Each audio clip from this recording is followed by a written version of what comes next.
Hello, everybody, and welcome to the Little Guys live stream and eventual podcast, available on the Little Guys website as well as the YouTube channel. The Little Guys website is thelittleguys.com. The Little Guys Home Technology is at 9700 197th Street in Mokina, Illinois. We are open Monday through Friday, 9 until 5. We are available when you need us, so we will make appointments. Feel free to call. We are closed Saturday, Sunday, and Monday for the holiday this week, which is Memorial Day? Memorial Day. I was getting Labor Day and Memorial Day mixed up. I don't know why. Beginning of the summer, Memorial I never wear white anyway, so it doesn't matter. That's right. All right, so this week, John Donahue and myself we're going to talk a little bit about cameras and the cameras for safety, security, kind of peace of mind. The cameras have evolved so much. I mean, if you go back and look at what cameras used to be, you'd get this shot of kind of a blurry image that maybe you could sort of make out whether they were tall or short or skinny or heavy. I mean, it was really brutal. Now there were some extreme high-end cameras, of course, that made good pictures back in the day. Indeed. But they were thousands of dollars as opposed to hundreds of dollars, right? I mean, it's evolved a lot. The old cameras operated different. We're going to talk about that in a little bit. But today's cameras are significantly better, right? I mean, the resolution's better. Absolutely. The new cameras today, almost all the new systems that we're doing are now IP-based cameras. So they sit on your network. The optics inside the cameras, the chips, the resolution is much higher.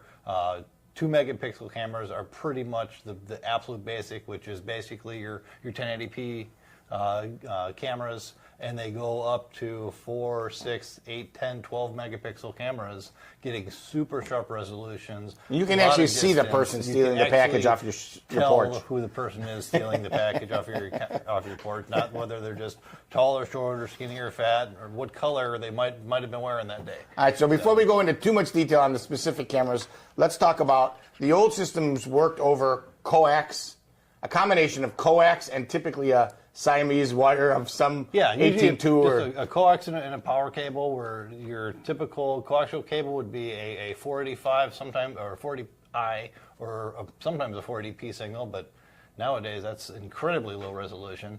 Nowadays we're running a category 5 to each camera, which is handling the network connection and the power simultaneously. There you go. So it's a different kind of wire.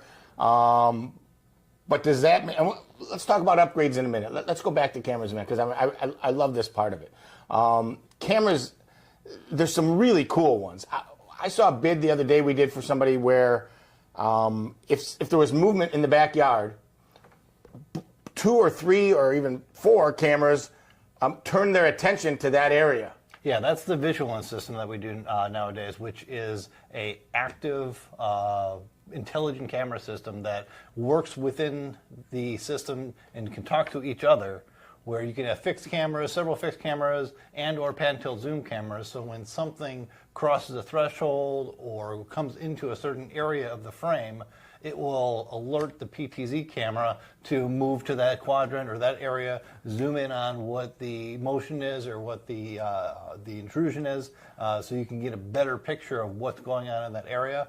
And then as that person or animal or whatever it is starts to move, it will track that movement. And if it gets to a point where it gets out of range, it will hand off to another pan-tilt zoom camera or another active camera so that it can start tracking that motion all the way around the property. I mean, that's awesome. I mean, does every single person need that at their house? Does the average person need it for their safety and security? Is it a big deal? No, I don't think it's mandatory for everybody, but it is kind of a cool option, and it really works. Very cool option. Yeah, it's a little bit more expensive than a standard camera system, but the analytics that they're using are light years above what most other camera systems are doing. Most camera systems just take a contrast differential in a pixel to know whether something is moving, which means ultimately the sun going behind a cloud is seen as movement. Yeah. A tree waving back and forth in the wind is movement.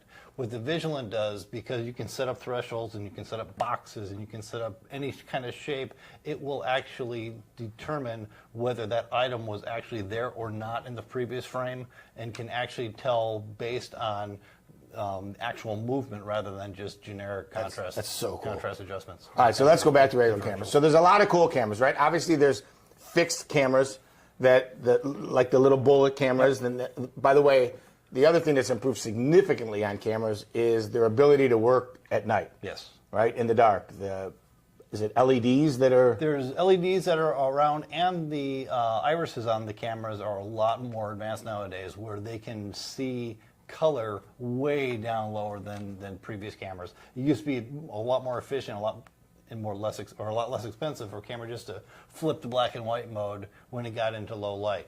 Nowadays, with the starlight enhancement a lot of our cameras have now on them, you can actually see all the way down to near zero lux, which is the light rating, and still have full color image. They're so much better. It's truly amazing.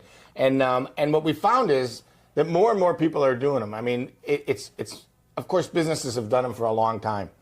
Typically, businesses don't do them right.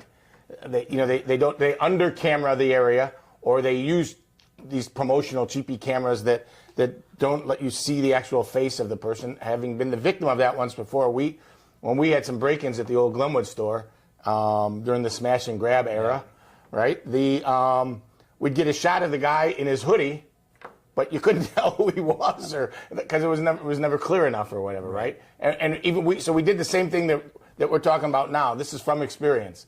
It's important that you get a good camera that can achieve what it is you're trying to achieve. The other really weird one I know that Tom had worked on for a while was one that actually caught the license plates of vehicles driving by, right? They closed focused on the plate and tracked the vehicle and locked in on the plate and took a shot of it. A snapshot of each license plate that would go in and out of a parking lot or an area. Yeah, we were doing it for a trucking company, actually. Concerned about containers, who came and who went and when they came and went, kind of a thing. So that was pretty cool. So the cameras used to all go back to this DVR on the coax, right? In the old days, and you record, and you could. Memory was expensive back then, so you could maybe keep a week's worth of stuff, and if you were lucky. If you were lucky, you could keep a week's worth. And at low resolution, because a hard drive, if it even was a hard drive, originally we were doing tapes still on time lapse. VHS tapes, pull them in, pull them out. But even when digital video recorders came in, if you had a 1 terabyte hard drive, you were styling. I mean, that was the baller hard drive. Now it's you can get much larger hard drives, multiple hard drives into a unit. But back then, 1 terabyte, if you had 8 cameras, if you got a week, 10 days out of it, that was. And today's stuff is 30, 60, 90 days. I mean, it's just depending on how much memory you want. Right. And because of the analytics that a lot of these cameras have, and even the basic motion tracking and motion detection, it's only recording when it sees motion. Got it. You can set it to record 24/7 if you'd prefer it that way, but most of these cameras now, they'll only record motion like the 10 seconds before and 10 seconds after motion stops, or 30 seconds either side. So that way you're even getting more time frame on that hard drive than you would normally if you just had them go on 24/7. And the difference with today's recorders are NVRs, right? They're network video They're recorders. all on the network. And some of them do have coaxial still built into them as well, but most of them have gone full network connection nowadays. So let's talk about that. Let's talk about the people who have an old camera system in place. Maybe it's with coax, and some kind of power cable of a thing. Are they stuck? Do we have to completely rewire? What can we do? Not quite. One of the technologies that we have today is called TVI or SDI, and what these cameras do is that they digitize and use the old coaxial cable to transmit that signal from the camera back to the new DVR or new NVR, so that you can actually get an IP-style camera or a digital high-definition image, whether it be 2, 4, up to 6 megapixels, and now some of these TVI cameras, not quite as hot as some of the IPs. We didn't have that but option for significantly better. Before, we could 40i, 40p, which is what 0.7 megapixels, 0.6 megapixels, 1.2 and 2 megapixel was pretty expensive and pretty awesome. Yeah. But now, we're getting up to 5 and 6 megapixel on some of these TVI cameras that use that original coax that a lot of people have in place already. This is really kind of a recent.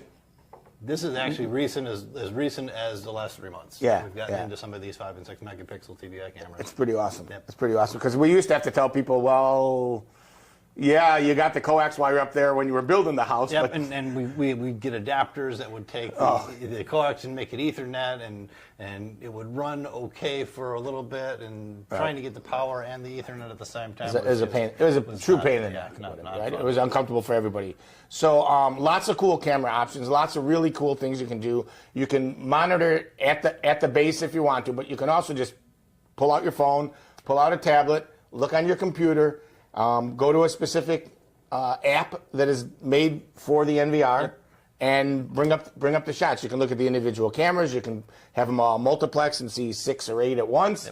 Lots of different options. You can close focus. If it's a pan, tilt, zoom camera, you can operate it from that that application. Right on your phone and move that camera around.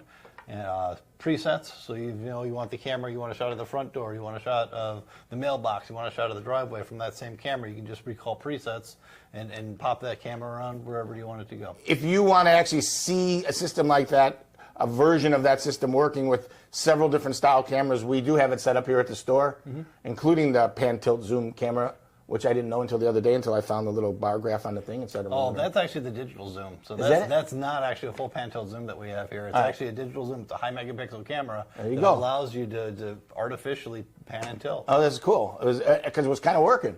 It let me look around. Yep. There was movement in the hallway, up in the front of the store. There was movement, and I couldn't I couldn't tell if it was a butterfly really close to the camera or a bird that got in or what was going on or whatever, and let me focus in on it.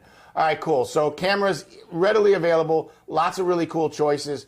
We're really good at looking at your specific situation. If it's an extreme high-end commercial application or even a residential application where you want us to take it that one step further, we can actually have your house and drawings done that show where the cameras would be placed and what the right spot is for them and the right locations to accomplish total coverage or whatever coverage it is that you want. Indeed. And the Vigilant company, we actually work directly with them. We send them either a Google image of the house or a plan, and they'll work with us to make sure that those cameras get put where they need to be, and as far as whether we're using fixed or PTZs with each other, they'll map it all out with us and make sure it's going to be it's really cool. what you needed to do. So, yes, of course we do audio and we do video. We do all the home theater stuff and all the really cool stuff, but cameras has become a big part, both residential and commercial, big part of what we do. We've done them in a million weird places, car washes, and I mean, all kinds of weird things. Please feel free to give us a call at 708-754-8844 or email anytime, info@thelittleguys.com. We will get back to you relatively quickly, and we'll be able to sit down with you, discuss it, and go over it. Again, the store is open Monday through Friday, 9 until 5. We are available by appointment just about any time and any place. Tell us where you want us to go and where you want us to be at what time you want us to be there, and we'll make that happen. You're welcome to come into the store after hours and again, by setting up an appointment. You have to tell us first, yeah. You can't just come in on your own. We will have you on video if you do, so not a great idea. We want to wish everybody a happy holiday weekend, huh? Happy Memorial Day. Hopefully Memorial summer's Day. Actually going to get here pretty soon. Yeah, at least every other day we'll have temperatures in the 80s, and the other day it'll be in the 40s. Yeah. But, what are you going to do? It averages out at 60, and we're okay. That's it. We are the Little Guys, and we are out of here. Bye-bye.